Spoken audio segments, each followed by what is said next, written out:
Good morning, good afternoon, good evening, wherever you guys are. You're watching the Premier League, hosted by Twitch TV. No, hosted by Ainge, sorry. Sponsored by Twitch TV, and of course brought to you guys by DotaCompTiers.com. I am Luminous from DotaCompTiers.com, and joining me alongside is Purge Gamer from GosuGamer.net, and this is game number 2 between Navi and Mineski for Premier League week number 7. What's up, Purge? Not much, and we are looking at a very interesting game here. Mineski actually showed up late for game 1, so they got the auto win, and then after Navi kind of stomped them in the previous game, Navi asked if they wanted to play the second game, so Navi being nice dudes there, and we are on to a second game, some more games for the viewers as well, which is fun to see. But what is Navi going to do with their second ban this game, now that they get one? That's the real question. Maybe they're going to random it as well. Or not ban at all, as that was their strat in game number 1 and worked out pretty nicely. Actually, Navi very well-mannered. I think last time we were casting, Navi was up against another team. They could have taken a default victory for one of the games, but instead they opted for like a best of 1 to settle for a 2-game score. Do you remember that? Were you there? I don't know. It's hard to say. Okay, but yeah, Navi, nice dudes. And yeah, it's going to be Mineski picking up a profit right off the bat, and Navi is going to get a Invoker. This is not a good sign when Navi gets Invoker. Yeah, definitely not. Dendy, very good at Invoker. I don't know if you guys have seen his WTF video, and by WTF I mean in-game command to enable WTF mode. He can cast spells so fast, it's ridiculous. He's amazingly fast, and that was recorded live at a LAN. I believe it's on the GosuGamersNet YouTube channel if you guys want to watch that. But they're going to be playing an Invoker this game. We'll see where they, if they go an EP Tornado. It's usually the best Invoker build. I actually saw the, this is a long time ago, but Ace of Summer in Dota 1 where Dendy soloed the Dire top lane and went like an Exhort build and got so many Sunstrikes, it was ridiculous. And they ended up losing that game because they went troll item builds. But you know, there's lots of different ways that Dendy can play that hero effectively. So Sand King's going to be the next pickup for Navi. And then Mineski was ready to go, man. Venomancer and a Brood. I think they're pushing. I think they are.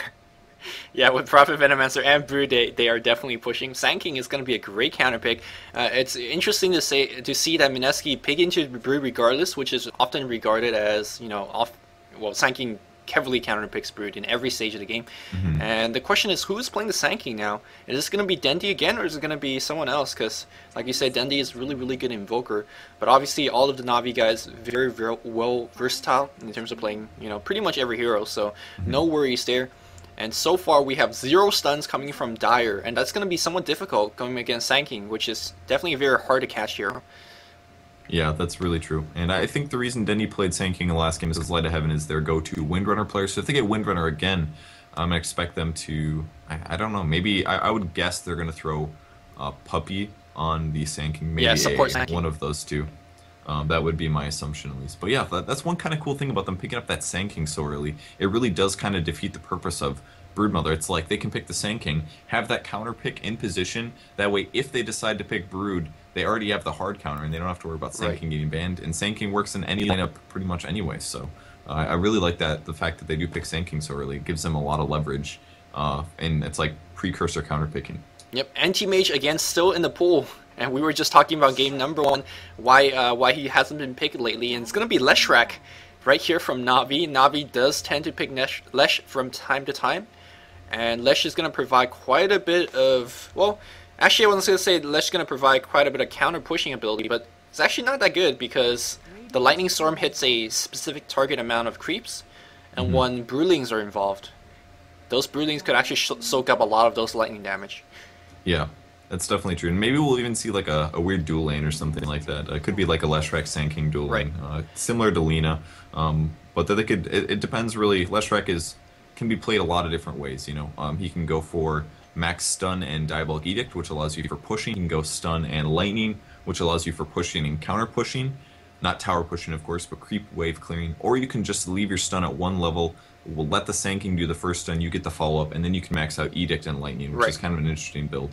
So kind of, you know, I do love that Leshrac sees a lot more play now. I've been saying it for a long time that he could be seen play, mostly because of Diabolic Edict. But he can be a very flexible hero. The only downside is in the late game, he definitely tends to peak off once the team gets Black King bars. Definitely. Leshrac is so, I mean, his spell damage is so high. Level 7 with Diabolic Edict max, you're looking at 1600 points of mixed damage, or is it 1400? Something ridiculous number like that. Of course, mixed damage means that you could reduce it by magical resistance and also by armor value, so it tends to not do that high. But against a single target, whether it's going to be enemy hero or just an enemy tower, that thing is going to melt. So Lesh does have that offensive potential. We're going to see a line being picked up here. Jay most likely is going to play the line. He's the go-to line player there. Jay tends to be very aggressive, and that's going to allow him to get a couple kills, but oftentimes he's going to die a couple times as well. So a very aggressive hero, aggressive player on an aggressive hero. And that Finger of Death, of course, with the double stuns here, it's going to be good against Navi's squad, and it's going to be a Juggernaut. And when we see a Juggernaut from Navi, I expect push. I definitely seen like healing ward at level 2 and go for a pushing shroud with that healing ward. It's mind blowing, but I'm gonna call it a pushing Juggernaut for now. Man, I love watching Navi play because they're so confident in their picking and their players that they can just pick weird heroes. They pick up a Leshrac 3rd pick first round. As soon as I saw that, I was like, really? Is someone gonna ban Leshrac? The answer is probably not, but I mean, even less likely to see a Juggernaut ban. And then finally, Priest of the Moon from Mineski. And I do like the Lion pick as well. He's not played a whole crap load. And Navi's going to finish it up with the Queen of Pain. So I think it's not pushing unless we see like Diabolic Edict. How the hell are they going to lane this? Solo Queen of Pain top, Invoker mid, jungling Juggernaut obviously, or they'll try lane. Sanking stun into Leshrac stun with spin is a kill. That's so weird though. I don't know, man. I do jungle Juggernaut when I play pubs, but I don't know. We'll see. And it's definitely possible that you could jungle Juggernaut. You start with 2 G branches and you go for a bottle afterwards. And Dendi is going to be on the Invoker Light of Heaven playing at Sanking. Havos is going to be on the Queen of Pain. Arzart playing the Lesh. And it is going to be Puppy with Wards, Dust, and Salve. He's going to be a support jug. What?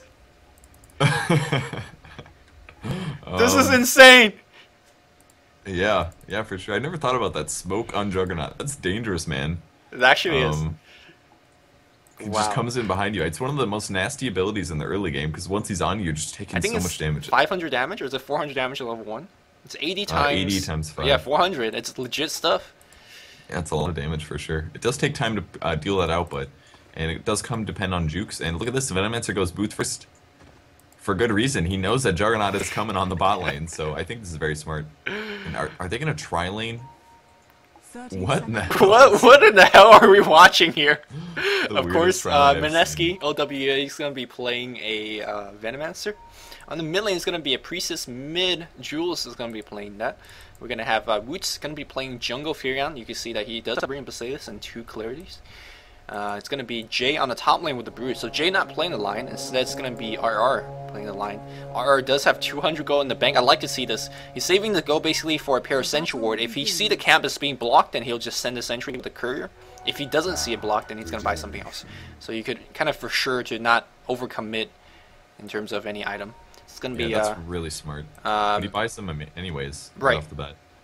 Sanking's going to be on the top, so... Oh, okay. Yeah. Yeah, that's a really smart idea. Cool stuff. Alright, and for Navi, we have Light of Heaven playing the Sanking. On the mid lane, Dendy once again playing Invoker. He's going an Exort build, man. Yes. I can tell by his starting item. It's pretty cool to see. And on the bot lane, AA once again playing Leshrac. And we have Puppy on the Juggernaut. And finally, Havos is me playing Queen of Pain. So, man, it's not very typical you see the starting item build on Invoker, but that's because he is going an Exort build. So he's more concerned about having ridiculous last hitting power. He's already up to 60 damage just about, or 59 damage. And that's going to give him tons of harass potential and good last hitting. And I cannot wait to see these Sunstrikes. Yep.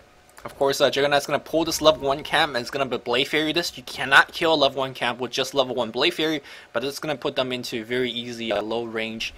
He's going to take quite a bit of EX, or damage there, but the salve is going to put him back up. And that's going to give him an immediate level 2. I wonder what's going to go with that level 2. Whether it's going to be Healing Ward, or is it going to be... First blood on the bot lane. Sunstrike. That was a really weird first blood. The Venomancer was kind of juking. I think he was trying to dodge the Leshrac stun, which just never came. There was a Sunstrike attempt as well, but that did end up missing because the Leshrac was running so weird. And Queen of Pain actually looks like he might actually max out the Sunstrike, I'm sorry, the Shadow Strike first, which is generally a little bit better in a solo lane situation because your mana goes a lot farther in terms of damage per second. I think so. Yeah, he does have 2 levels currently. He's going to use that to slow down the Venomancer and score kills on him. What is this? Shadow Strike into a Jungle Blade Fury. And they're going to be pulling to get some points of EXP. Good choice here. And I apologize for missing that first blood, but this is a Luminous Observer, so what I expect, right? They are coming for OWA. With the level 2 Shadow Strike, I don't think that's enough to pull him out of boots, if you know what I'm saying. Like, the boots will still give him some plus movement.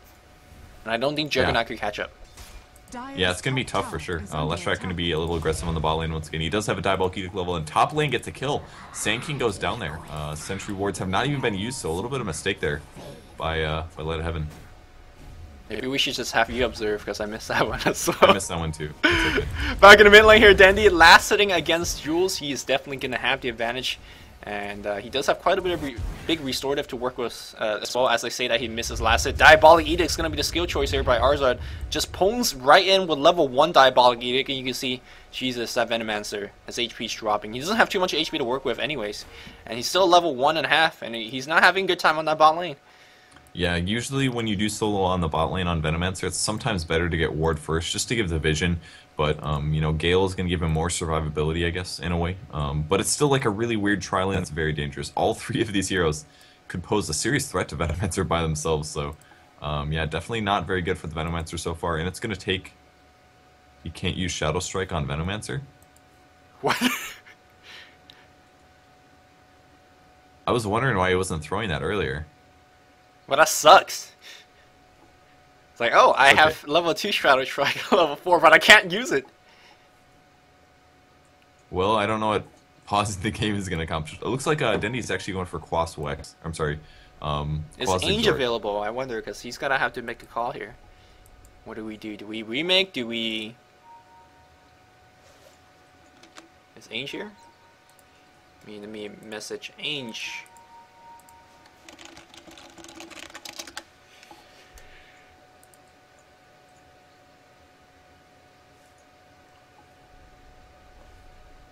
Do you mind typing, I'm looking for Ainge at the moment? In all chat? Yeah.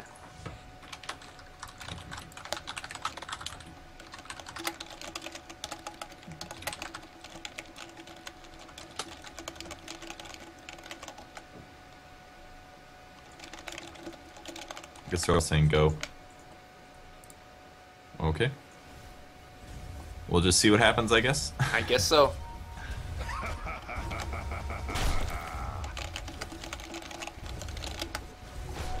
Illusion.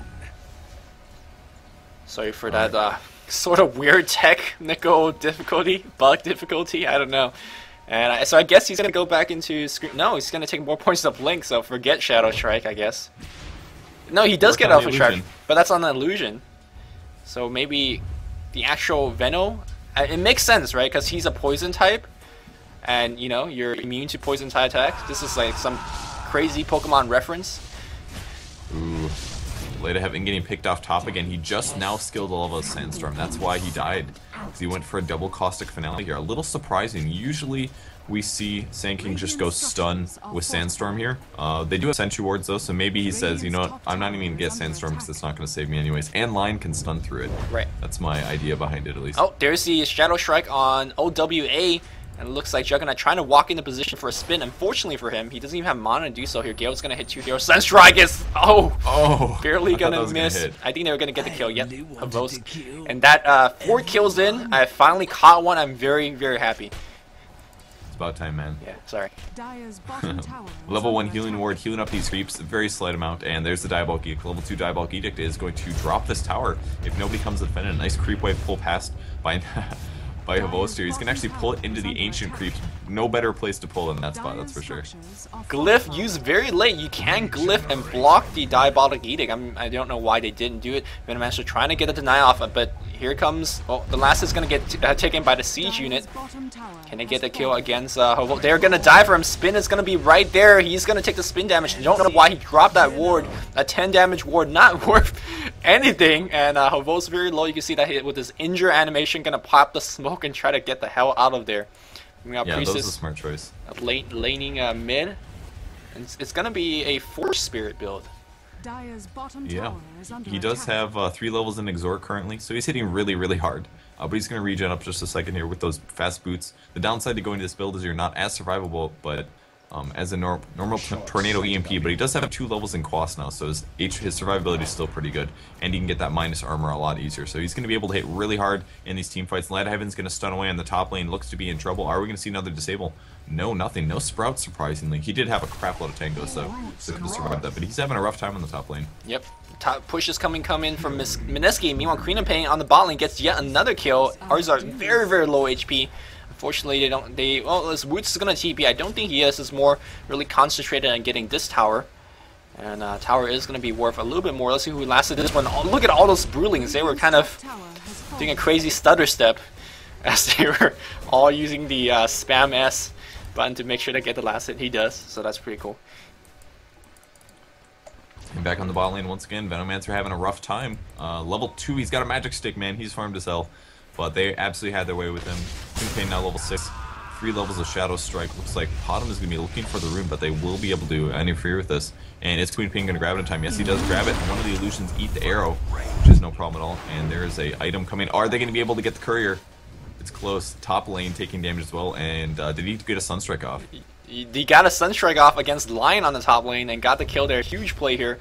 Meanwhile, Puppy barely survived. They're going to defend this tower. Very, very nicely done. Puppy, you can see that he's concentrating on last hit on the mid lane, but always have one of his extra eye. I don't know how many eyes he has, probably like 14. But one of them on the mini-map and able to get those kills. Meanwhile, on the bot lane here, and I think they're going to get the kill. Magic Wand trying to put himself up, but one of those illusions. Able to get his last hit from Havos. So apparently the build is a Blink and Shadow Strike. Huh. You're much better against a solo target because you can just spam that. You can guarantee you don't have to commit as much. You don't have to do a Blink Scream of Pain. You can just sit from range, get some attacks in, and when you have that Treads advantage, you know, trading hits is going to be much more advantageous for you.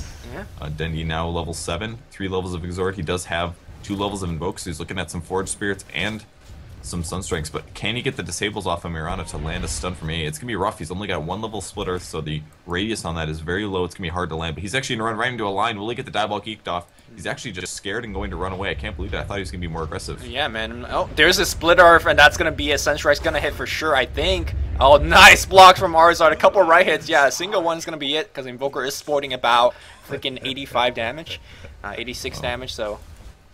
No, dude, that's frog blocks or imba. That's 96 damage. I am a math major, guys. Sorry. Back on the bot lane here, Venomancer hitting level 4. Yeah, he's mega farmed.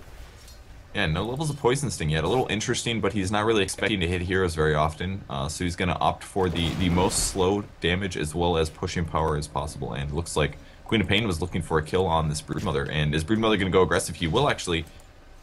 Throws an attack off at Havosa. I'm a little surprised though, being quite aggressive there against the Queen of Pain.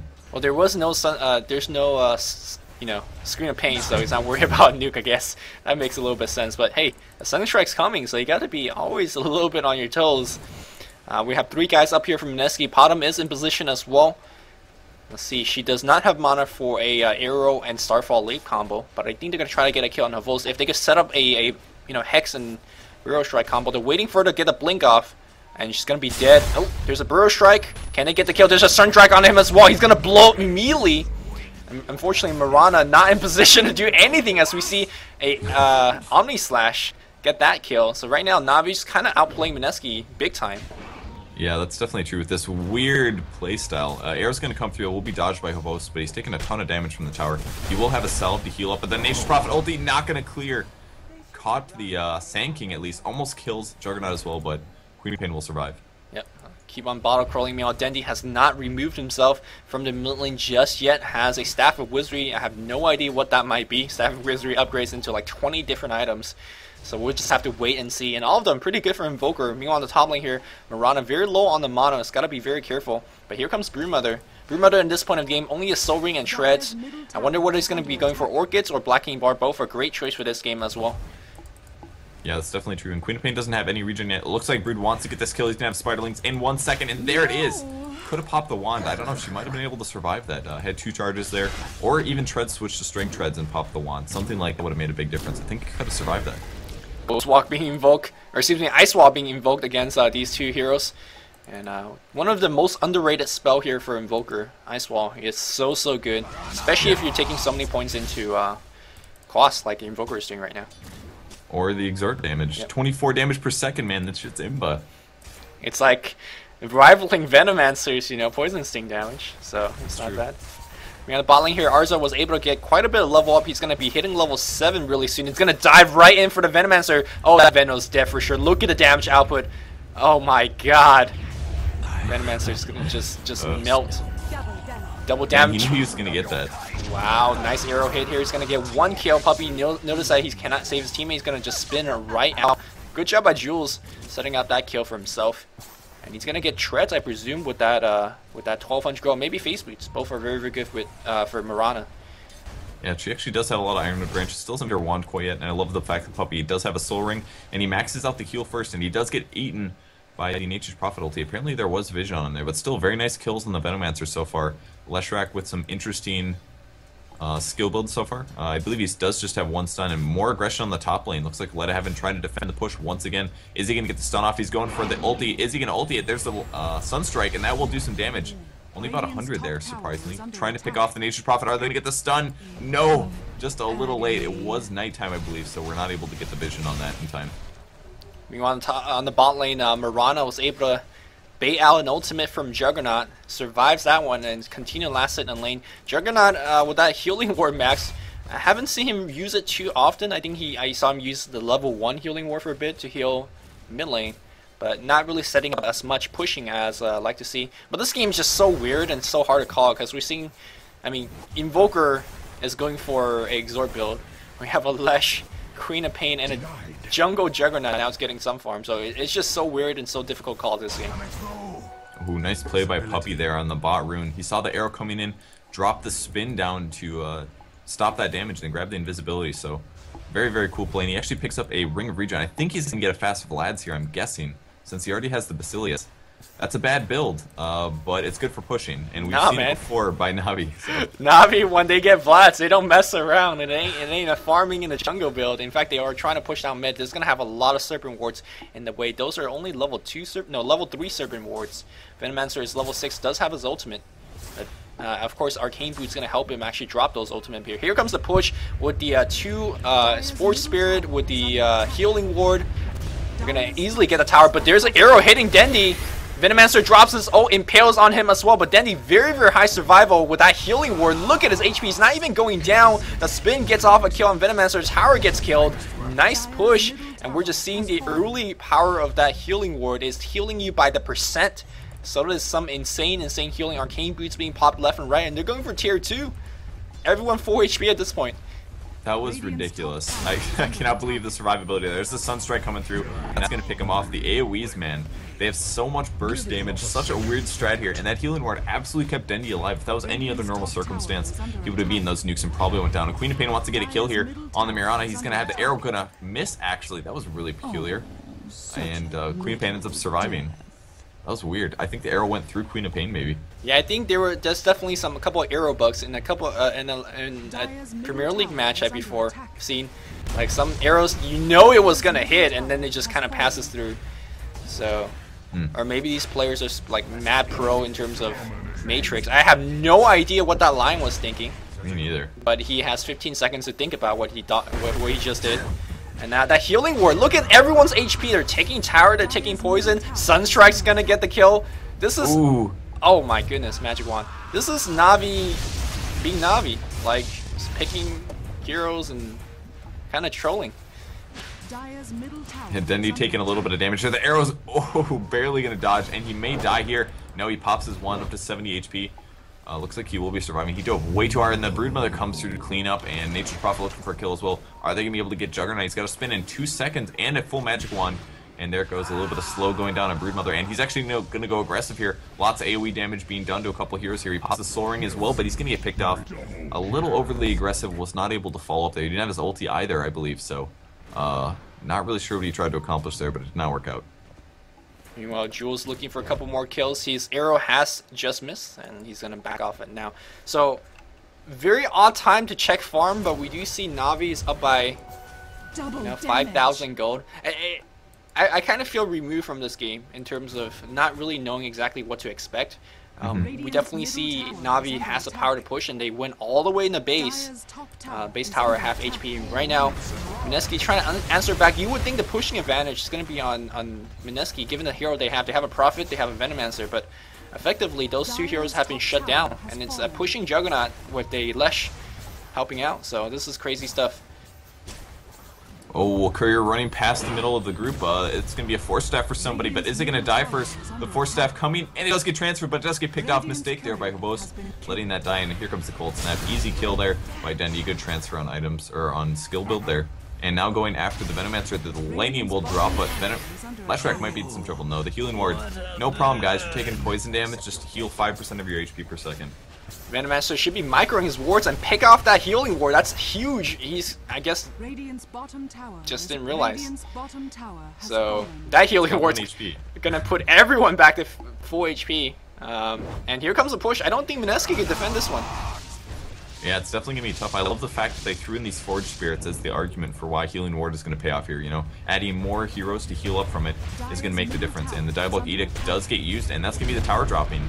No glyph for Mineski.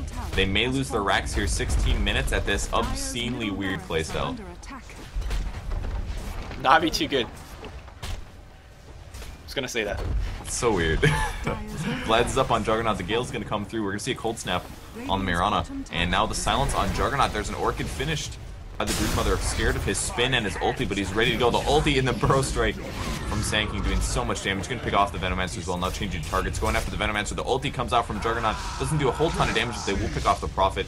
And are they going to get the Mirana before she makes it back to base? She does have another leap, and she will leap through, and that's going to dodge a stun and going to keep her alive. Sunstrike not gonna hit there. And look at their fountain diving at this point. Hovos might actually die. There's a Hex on him. He's definitely gonna die. That ice wall really slowing everyone down. And of course, there the push continues. They do have healing wards. They were using it a little bit earlier, putting themselves all at really healthy HP. The Sanking does have the Blink Dagger. You guys saw him last game, and we have a disconnect from Marzart. Really? He has 3K gold. Everyone filthy rich by taking that racks. They're up to almost a 7K lead. About that. Pretty big goal difference. And it looks like Nature's Prophet on the bot lane has a hand in mind. He's going for an Aghanim Scepter. I think he will be able to get this tower. There is a glyph, but are they going to get there in time? I think they're just going to let it die. I don't know if they're busy or not, but Leshrac does reconnect. Juggernaut in the jungle. I don't think they were paying attention to that one. A little bit of a mistake there from Na'Vi. Very uncharacteristic, letting in a tower drop like that. Yep. Maybe a little bit preoccupied, trying to get Arzart back on Skype or whatever that might be. But if you look at the items, it is a world apart.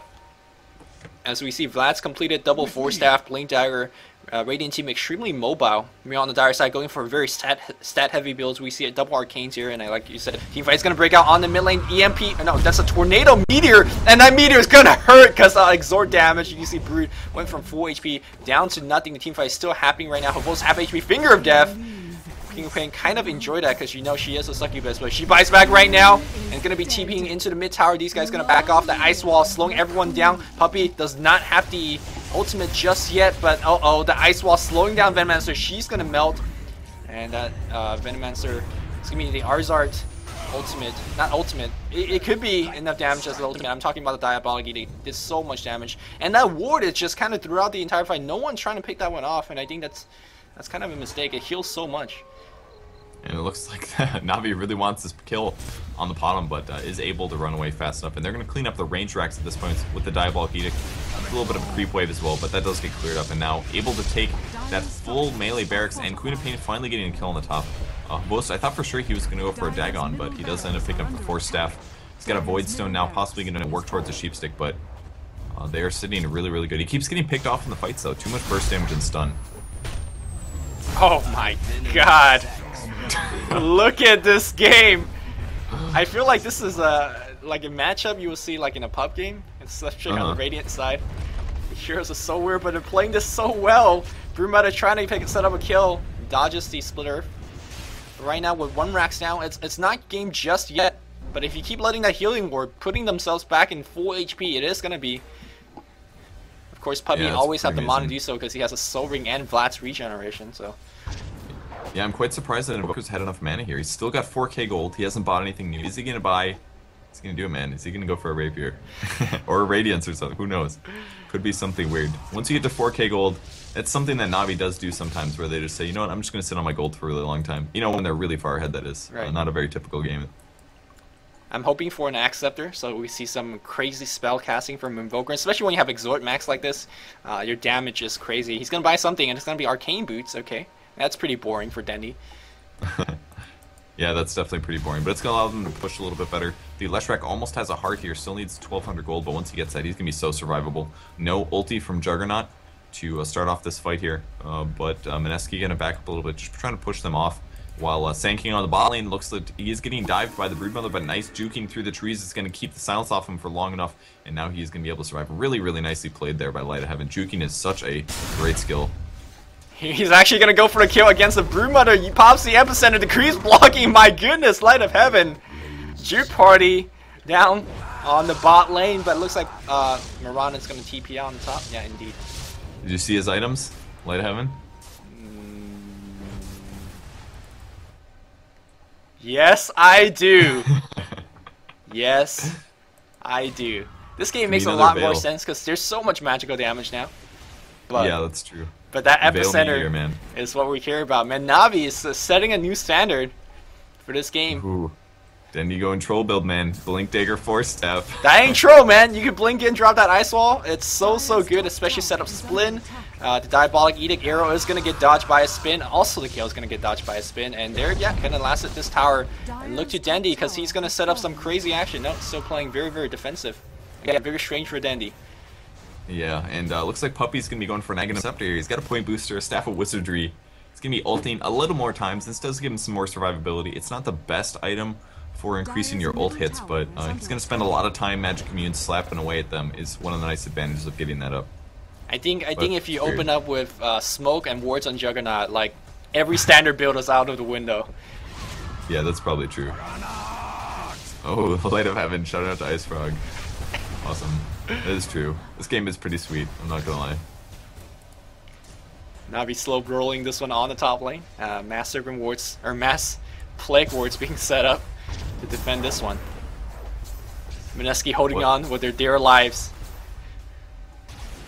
There was just a little weird bug on Sanking. He had all the items but couldn't actually combine the recipe. He had to drop them all again. Pretty weird stuff. But he does have the Veil ready to go with his Arcane Boots. He's just in position, getting ready to ulti. 6 more seconds here, and then we're going to see Navi push up the lane. There's a Send Ward drop. The arrow will land on Leshrac, but he's got so much HP. There's the silence now. This is going to be the team fight. Are they going to be able to fight out? There's the Tornado. No! The Tornado. Oh! And the Veil comes through as well, but the magic damage is so much. Dust popped on Broodmother, and they're going to be able to pick him off as well. They all have 4 steps. Dude, when that meteor came down, they knew that was a good game, and they're going to call it right here. Navi done it again. Maybe redefining the metagame, or maybe just having a good game as they're picking some crazy hero. And they can draft anything, man. They could draft ridiculous. I think right now Navi's showing that there's so many. I feel like the current metagame is like, oh, let's just pick the best heroes. Yeah, I mean that's what most teams go for because they're very concerned about winning. But when you're in Navi's position, man, you just have so many options. Yep. You can play so many different styles. You can play so many different heroes, and it doesn't even matter.